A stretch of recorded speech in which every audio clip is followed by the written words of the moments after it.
कांग्रेस ने petrol, diesel, रसोई gas और कई अन्य जरूरी वस्तुओं की कीमतों में बढ़ोतरी को लेकर शनिवार को प्रधानमंत्री नरेंद्र मोदी पर निशाना साधते हुए कहा कि प्रधानमंत्री महंगाई के मामले में धर्मनिरपेक्ष हैं, क्योंकि वह इसमें किसी के साथ भी भेदभाव नहीं करते। पार्टी के मुख्य प्रवक्ता रणदीप सुरजेवाला ने यह आरोप भी लगाया कि हाल के दिनों में ईंधन और जरूरी वस्तुओं की कीमतों में बढ़ोतरी के कारण जनता पर 1,25,407 करोड़ रुपए का अतिरिक्त बोझ पड़ा है। उन्होंने संवाददाताओं से कहा, इस देश में महंगाई अब इवेंट बन गई है। देश महंगे मोदीवाद से पस्त और त्रस्त है। भाजपा की चुनावी जीत लूट का लाइसेंस बन गई है। भारतीय सभ्यता में नव वर्ष खुशी का दिन है, पर यह नव वर्ष मोदी सरकार में महंगाई की पीड़ा लेकर आया है। इस देश में महंगाई अब एक इवेंट बन गई है। देश महंगे मोदीवाद से त्रस्त और पस्त है। भाजपा की चुनावी जीत देश के लोगों से लूट का लाइसेंस हो गई है। 1 अप्रैल 2022 से देशवासियों के ऊपर महंगाई से पड़ने वाला बोझ है, चौंकिए मत, 1,25,407 करोड़ रुपया। Taxing the 62 crore farmer, 62 crore देश के अन्नदाताओं पर टैक्स का बोझ। मोदी गवर्नमेंट देश के किसानों से किसान आंदोलन का बदला ले रही है। कल शाम को डीएपी खाद के 50 किलो के बैग के दाम 150 रुपया प्रति बैग बढ़ा दिए गए। यानी अब डीएपी खाद का एक बैग 1200 रुपया से बढ़कर 1350 रुपया प्रति बैग हो गया। स्वाभाविक तौर से 50 किलो का बैग है, 150 रुपए बढ़ाए तो 3 रुपया किलो बढ़ गया। देश में 1,20,00,000 टन डीएपी खाद का इस्तेमाल देश का किसान सालाना करता है। यह पिछले साल का डेटा है। तो 1,20 करोड़ टन मल्टीप्लाइड बाय 3 रुपया। एडिशनल बर्डन यानी किसान की जेब काट के डीएपी से अकेले से मोदी जी और बीजेपी वसूली कर रही है 3600 करोड़, 3,600 करोड़।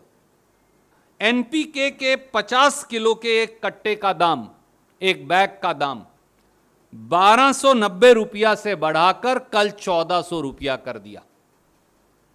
यानी एनपीके के 50 किलो के एक बैग में 110 रुपये की बढ़ोतरी मोदी जी ने, भारतीय जनता पार्टी ने की। देश में लगभग 17 मिलियन टन एनपीके का सालाना किसान इस्तेमाल करता है, एनपीके खाद का।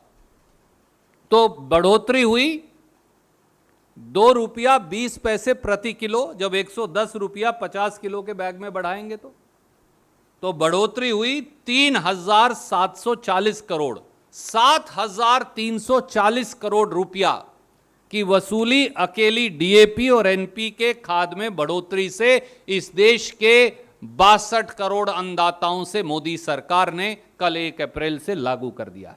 आज 10वीं बार पिछले 12 दिन में पेट्रोल और डीजल की कीमत बढ़ी है। पिछले 12 दिन से लगातार बढ़ रही है, 10 बार बढ़ चुकी 12 दिन में। आज के 80 पैसे मिलाकर बनते हैं 7 रुपया 20 पैसे प्रति लीटर। अब भारत सरकार का petroleum planning and analysis cell है, government of India petroleum ministry का, आप सब जानते हैं, जिसे पीपीसीए कहते हैं। उनके मुताबिक पिछले साल जो चला गया 2020-21 में, 21-22 का आंकड़ा अभी लगाया नहीं है, उसमें 15% और बढ़ोतरी है, पर 20-21 में पेट्रोल की जो खपत देश में हुई वो है 27,969,000 metric tons, multiplied by simple 7 rupees 20 paisa. And the additional burden on you, on me, on your viewers, on your reader comes to 20,138 crore. 1 April से अब 30% ड्यूटी है एल्यूमिनियम ओर और कंसंट्रेट पर। तो टेलीविजन, एसी, रेफ्रिजरेटर सब हार्डवेयर महंगे। इसके अलावा जो एसी का कंप्रेसर है वो हम कम बनाते हैं, ज्यादातर उसके कंपोनेंट मंगवाते हैं, तो उसके ऊपर भी ड्यूटी लगा दी है। तो एसी मत खरीदिएगा, कूलर से काम चलाइए। पर कूलर में स्टील और एल्यूमिनियम या लोहा यूज होगा, वो 35 से 95 रुपया हो गया है। Section 80EE of the income tax act, जो फर्स्ट टाइम होम बायर्स को, आप जैसे नौजवान पत्रकार हैं, आपके दर्शक हैं, बहुत सारे नौजवान हैं, पहली बार जीवन में जो घर खरीद रहे हैं, उनको ब्याज पर जो छूट मिलती थी वो मोदी जी ने वापस ले लिए 1 अप्रैल से। हिंदुस्तान का अब कोई नागरिक नहीं बचा दोस्तों, जिसकी जिंदगी पर 1 अप्रैल से बोझ नहीं पड़ेगा और जिसकी पॉकेट मारी मोदी सरकार और भाजपा नहीं करेगी। पढ़ते रहे देश दुनिया की खबरों के लिए।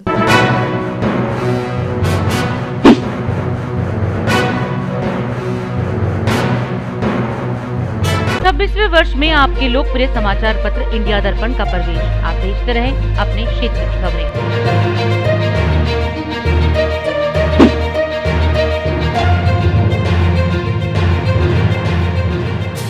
और अधिक खबरों के लिए आप हमारे YouTube चैनल दैनिक इंडिया दर्पण को अभी सब्सक्राइब करें और नोटिफिकेशन के लिए बेल आइकन को प्रेस करना ना भूलें।